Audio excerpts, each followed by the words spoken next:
and welcome to Something Witchy, a Sabrina the Teenage Witch rewatch podcast. I'm Laura Cotter. And I'm Sky Orchard. Guy, guess what I did today? What? I went bowling. Do you not normally go bowling? I haven't been bowling in probably almost 20 years. That's crazy. We went as like a leadership team thing at work. How'd you do? What'd you score? It wasn't horrific. It wasn't good. But like for not having bowled in a very long time, I was like kind of happy. So the first round, I scored an 84, which includes a strike and a spare. And another strike that I don't think I earned that the system just gave me. But I took it anyway. And my other one was much worse. It was a 77, and I got a strike in the second to the last. Like, so yeah, in the last frame, you can bowl 3 times. Mm-hmm. First one in that last frame, I got a strike. And the second one, I got 9 pins. And anytime I knock down 9, I'm never getting that last one. I used to quote Hamlet to my ball while I was bowling it down in high school, and sometimes it helped. I'm pleased with the effort I made. That's the thing that happened to me this week. Anything from you? I worked. I existed. Yep. I may fall asleep halfway through this episode, and you're just going to have to carry it. I got like 4 hours of sleep last night. Oh, no. I will do my best to entertain. Thanks. So our question is, what's something embarrassing that's happened to you? I think I have blocked out almost everything. I know I've done embarrassing things. Like I know in 2nd grade, I called my teacher mom, as everyone does at some point or another. It was not like super embarrassing, but I'm a person who reads a lot. So I don't always know how to say words if I've only ever read them and I've never heard them said out loud. And in the mid 2000s, early 2010s, when there was like a big kick of like organic food and health food and all that stuff started going off, there was a certain grain that I saw written everywhere and never saw pronounced. And I was going somewhere with my sister and we were talking and I said this word and I said it as quinoa. I was about to say, was it quinoa? And my sister looked at me and was like, do you mean quinoa? And I was like, that's not how it's spelled. I mean, that's true. That's what I got. Okay. Picture it.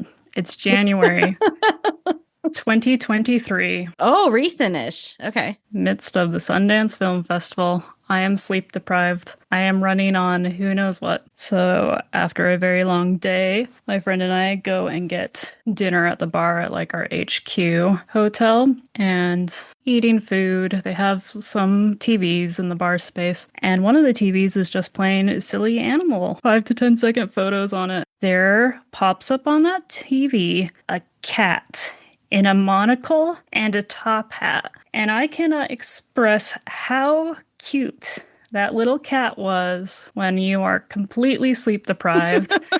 And so I point excitedly to the TV to point to my friend. I'm like, oh my gosh, look at that. Alex, look at that. Are you looking?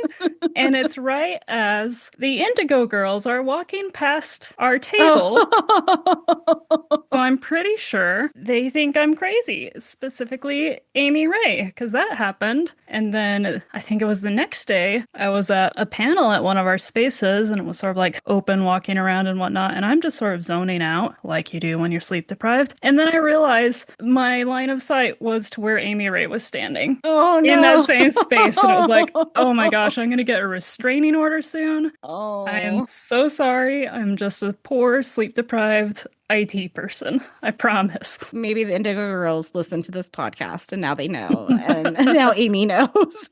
Apologies. So I posted the video of you trying the Dirty Coke and I tagged Fizz in it because that's where I got it from. And Fizz like replied, commented on it. Nice. So sponsorship, Fizz? I loved it though. So somebody, at least in social media, has recognized that we exist. Some baby steps. Yay! All right. So we're talking about embarrassing things because we're discussing season 3, episode 2. And I keep wanting to say season 2. That's not a thing anymore. Season 3, episode 2. Boy, was my face red. Quick side note that I'm going to put into my story. Oh, sorry. I thought you were done. Oh, I thought I was done too. And then I keep remembering more trauma. As one does. I didn't even realize it was the Indigo Girls walking by. I was so obsessed with the cat that Alex had to turn to me and be like, "You realized you just like yelled at the Indigo Girls, right?" Oh no. I don't know how many celebrities I would actually recognize in person. Although I still think that me and Jill saw Ryder Strong at Pioneer Theater during last year's Sundance. I believe in you and your scene writer. Our TV guide description. To ease Valerie's embarrassment, Sabrina casts a spell which helps Valerie, but the spell turns her face red. Streaming? An embarrassing moment leaves Sabrina red in the face. I feel like they're equivalent. Yeah. Originally aired October 2nd, 1998. David Traynor returns as our director, and Carrie Honigblum and Renee Phillips return as our writers. We have quite a few guest stars. First up is Karen Lore as Dr. Werner from One Life to Live, NYPD Blue, and The X-Files. Next, we have Corbin Allred, who we have seen before. He plays Justin Thumb. We saw him in Teen Angel, if he looked familiar to you. We didn't go through the cast lists during the time travel episodes because I was trying to get through them and didn't want to do all of that. So he is the alive boy in Teen Angel, not the dead one. He was also in Robin Hood Men in Tights. He was also in The Work and the Glory 3. Oh. He was born in Salt Lake City, and did I talk about my potential connection to him in the TJF episodes? Okay. He was born and raised in Salt Lake City, specifically in a suburb called Midvale. My sister's best friend growing up took clogging lessons, and apparently Corbin Allred also took clogging from her same studio, and they were paired up to do a routine together, and he had a part where he was supposed to lift her, and then he dropped her on her butt. Oh no. Embarrassing. That's my connection to Corbin Allred. He dropped Tracy on her butt. Corbin. He's also going to return for one more episode this season. We have Curtis Anderson returning as Gordy. And I put in Corbin's Work in the Glory credit because I know Curtis also worked on Work in the Glory films. So I was like, maybe that's how they found each other. I think those were after Sabrina, though. So, I don't know. Oh, yeah. Also, Corbin just recently left the LDS church, like within the past couple of years. Devlin James Wahlberg is student number 1. Credits include Seinfeld, Star Trek Voyager, The Drew Carey Show, and there are no acting credits for him after 2009. Rocco Vienage as the bartender from The Wedding Planner, Nash Bridges, Sister Sister, and The Clueless TV show. Roger Clinton as Frank from Fred Claus, The Nanny, Spy Hard, and Pumpkinhead 2, Blood Wings. Ooh. Robert Chapin as King Arthur. He's mostly known for working in visual effects, including Star Wars Episode 7, The Big Lebowski, and the Wheel of Time series that was on Amazon. And lastly, we have John Gowans as Thomas Jefferson. His credits include Oppenheimer, Charmed, Curb Your Enthusiasm, and Judging Eve. What are your overall thoughts for this episode, Sky? I struggled with this episode. Yeah. Part of it was because I didn't have my subtitles. Oh. They started autoplaying in German, and I was very confused. It's English's cousin, angry cousin. And then I went to change them, and it was only German or Portuguese as my options. So I realized just how much I rely on subtitles these days to catch, like, things people say. A lot of pausing, a lot of going back to get some quotes. That was my first struggle with this episode. The second is the main storyline is pretty blah, but Salem's storyline. Love Salem. Keep that. Nix the rest. It was a Valerie heavy episode, which I am not always a fan of. I feel like, though, this had to happen to Valerie. This couldn't have happened to anybody else because Valerie would be the only one who would let it spiral out of control. Yeah. And once Valerie, got the spell on her and didn't care about things, I like that Valerie. Very confident Valerie. I love a confident Valerie. Maybe the spell will last longer than an episode. They're gonna forget all about this, those writers. Oh, I can hope. I do want to like Valerie. I am trying to find the good in her. I'm still angry about the Disney World episode, and I think it's going to take a while for me to get out of that. Well, she's finally out of timeout for her behavior in the Disney World episode. Because this is the first time she's back since then. Was she? I don't think she was in last week's. She was, because Sabrina runs into the cafeteria and asks her if she's seen Dashiell and Harvey. Oh, so she was not a heavy presence. That's how significant her presence was to me then. She was briefly there. Okay, let's get into our episode. Our cold open Salem is on the computer in the kitchen. He's talking to a camel that used to be an Amway salesman who tells him that he can be turned back into a human if someone who loves him kisses him. Amway, short for the American Way, was founded in 1959 and is an MLM selling health, beauty, and home care products. Were they one of the ones that was founded in Utah? Or do they just do a lot of business in Utah? Probably just a lot of business in Utah. But there's a common theme between MLMs there. Health, beauty. I think I was thinking of New Skin. I always get Amway and New Skin mixed up. Same difference. I didn't know it stood for American Way, though, and that makes so much sense. Zelda warns Salem not to believe what he reads in chat rooms, and Hilda asks who would kiss him. Hilda won't kiss him, and Zelda isn't in love with him. If I helped turn you into a man, the Witches' Council would turn me into a cat. What a sad, pathetic existence that would be, Hilda pipes in with. Okay, so Zelda's reasoning is I'm not in love with you. Like, I can kiss you, but it's not going to turn you back. Hilda's reasoning is if I kiss you, it will turn you back, and then I'll be in trouble. Is Hilda in love with Salem?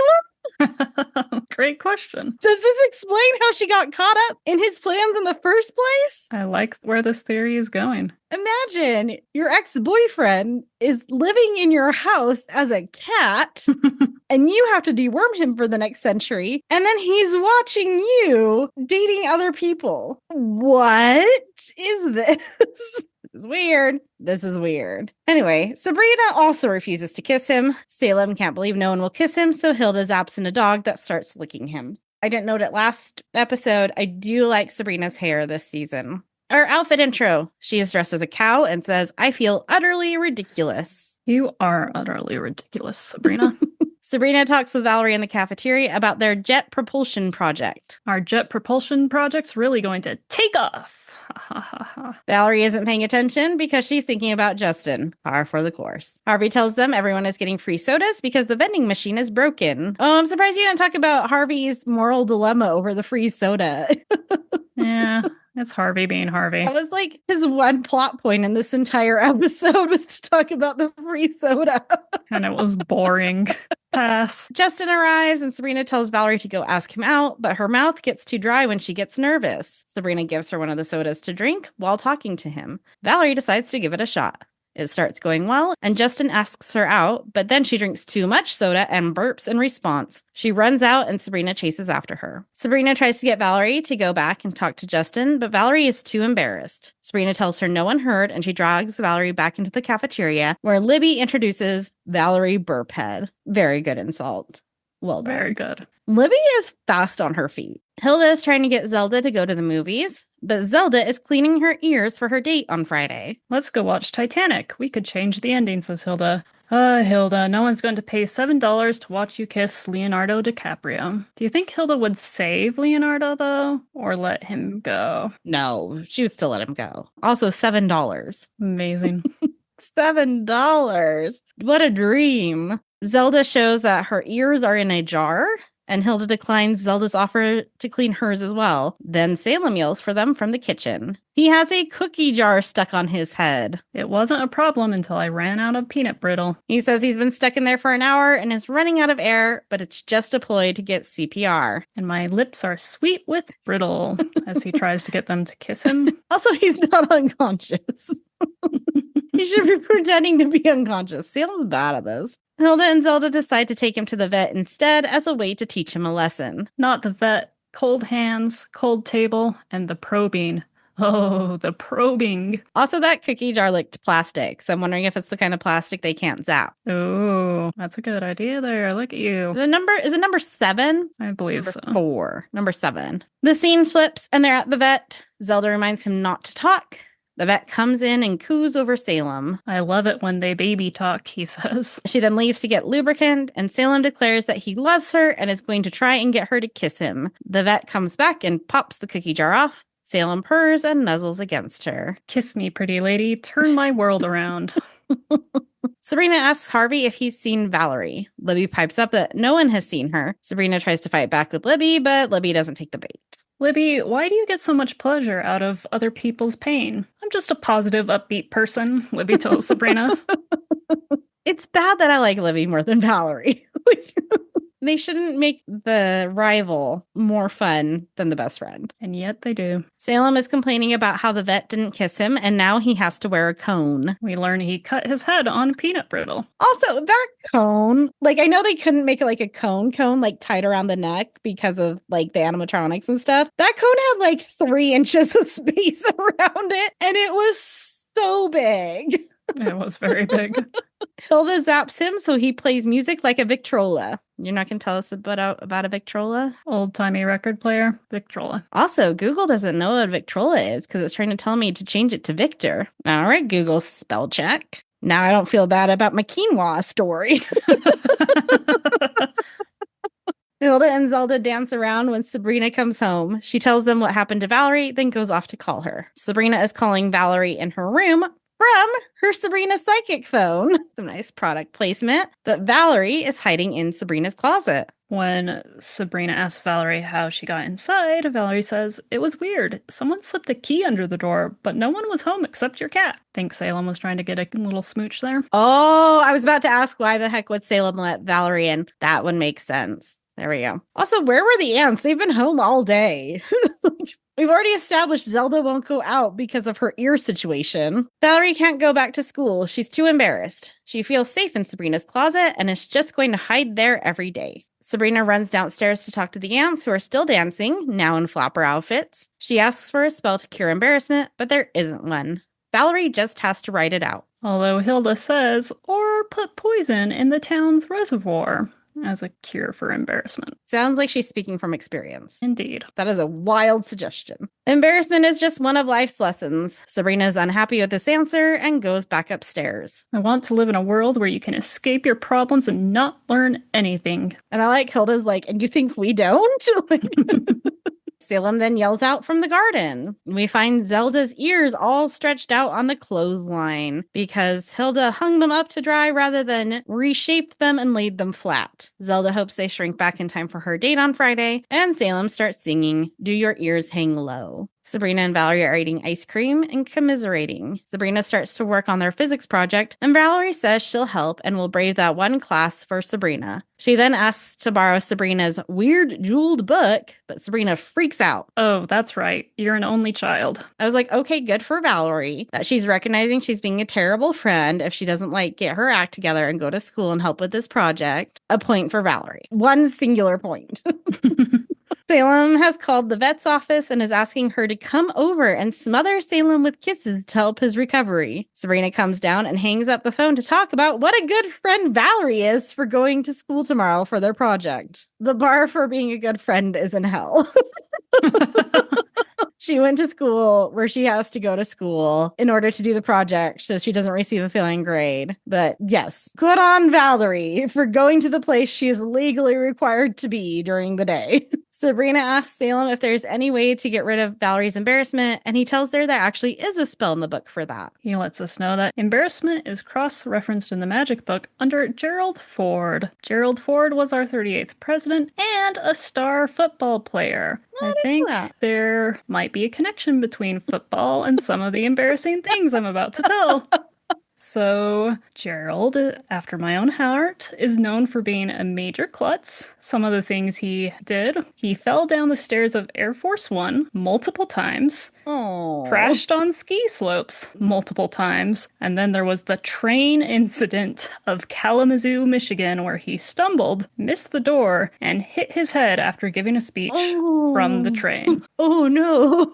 So, maybe some football trauma, thus causing a little bit of bumbling klutziness. Maybe messed up his depth perception. Also famously, in the 1976 presidential debate, he asserted that there was no Soviet dominion in Eastern Europe, despite the fact that Soviet dominion was in Poland, Romania, Yugoslavia, and other Eastern countries at that time. What must have that been like to have a president that denies reality? Can't imagine. I just squirted water up my nose. I don't know how I did that. Okay. Sabrina whips up a spell at the laptop. To remove embarrassment, one must laugh at oneself. Add a pinch of ha-ha root. We have it. And yet we're always out of vanilla? The spell creates a banana peel that Valerie must slip on in public. Valerie feels like everyone is staring her at school the next day. Libby rubs it in even further. Love your belch. I mean, belt. Sabrina throws down the banana and Valerie slips on it, but laughs at herself. Justin helps her up, and Valerie says she would like to go out with him. Valerie is very cool about the whole thing. And in the background, there's a "Don't blow your future up in smoke" poster. Valerie lets Justin know that when I burp, it means yes. When I spit milk out my nose, it means no. Spitting the right verb? That's what she says. I don't think I've ever heard anybody say spit milk out of my nose. Wouldn't that be like a snort? Or like shoot? I feel like shoot is more often the verb that's used. Spew? No, that's gross. I mean, milk is coming out of your nose, so it's already gross. I've never had that happen. I've never laughed so hard that anything's come out of my nose. You've jinxed yourself now, so congrats for 2026. I just threw water up my nose, not out. And I still don't know how I did that with a straw, but okay. Sabrina is pleased with her spell and picks up the banana peel. Thanks for not littering, Sabrina. Sabrina and Valerie are giving their presentation, and it is going well. Sabrina drops a note card and picks it up, but farts when she picks it up. Everyone starts laughing and making comments. Most people just use visual aids, Libby tells her. Sabrina runs out of the classroom and her face turns red. She runs down the hall with toilet paper stuck to her shoe. She rips her skirt on an open locker, then trips and spills tampons out of her bag, which I don't think I've recognized as a small child. Preteen. No. I should have known what a tampon was at this point. I don't think I realized they were tampons. I think they just thought they were pens or something. Everyone laughs at her. Sabrina arrives back at home with a very red face. Hilda and Zelda told her not to cast that spell. The embarrassment was displaced and transferred to Sabrina. Sabrina throws herself on the couch and the aunts try to comfort her by playing embarrassing moments from famous people. First, Queen Victoria has a sweat stain on her armpit while waving. Then King Arthur rips his pants while trying to pull the sword from the stone. John Hancock spills ink all over the Declaration of Independence. And Mona Lisa burps while sitting for her painting. Sabrina is not comforted, though. And she says none of them were in high school. And I feel like we've heard this line from Sabrina before. Excuses. Yeah. Like, she's always pulling the, like, not in high school card. I'm like, it's worse for me because I'm in high school. It's not better when it happens in your 30s. Like, still rough. Valerie shows up at the door and tells Sabrina she can't go back to school.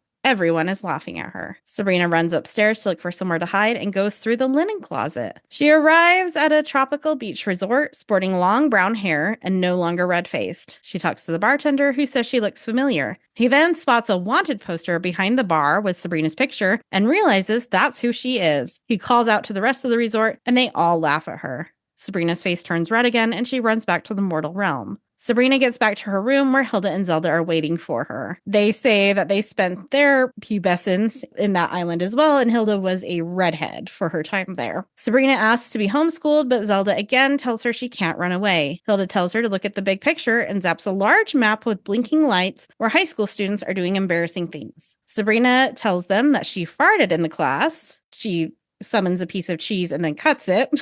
That's how she tells them. And Hilda changes her mind and says they will homeschool her, but Zelda stops her. Zelda tells Sabrina not to worry about what people think, then goes to postpone her date with Frank. At which point I said, what happened to Mr. Kraft? Okay. Sabrina asks if it's because she's embarrassed by her stretched out ears. Zelda denies it and says she'll keep her date. Salem yells from where he's stuck in a basket, cone side down, and Hilda agrees to take him back to the vet. Examining Salem, Dr. Warner says she'll need to shave his bottom to treat his cut. And how did he get cut on his bottom if he went cone side down into a basket? Maybe he hit something when he was laughing and fell off the desk. The pens from the cauldron got him, and that's why you should not have pens in the cauldron. You also didn't put his line about where she says, I'm going to need to shave him. And he says, but then she'll see my po-po.